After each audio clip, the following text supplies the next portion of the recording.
হ্যাঁ বলো কি বলবা? আপনি বলে ময়নারে বিয়ে করবেন? হ্যাঁ করিম, করলে কি করবা? দুনিয়াতে এত মাইয়া থাকতে আনের ময়নার দিকে কিল্লা চোখ হইল। চোখ কেন গেল তার কারণ আছে, কারণ ময়নার ভঙ্গি চঙ্গি তোমার হরির মতন, সেই ভঙ্গি চঙ্গি আমাকে বেট করছে। আব্বা এটা একটা কথা কইলেন নি আন্নে? নিজের নাতনিরে কেউ বিয়ে করে?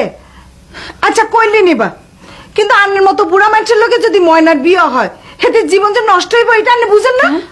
এখান থেকে কি কস? ময়নার জীবন নষ্ট হইব কিল্লাই? আজ তো আর ব্যাগ সম্পত্তি ময়নার নামে লিখে দিয়ে যাই।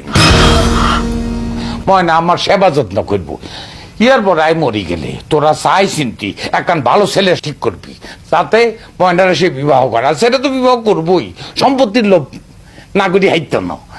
তোমরা আমার যত ডরি দেও, আয় কিন্তু ডরাই না লোক ন। ময়নারে আমি বিবাহ করবই, এইটা আমার ফাইনাল কথা।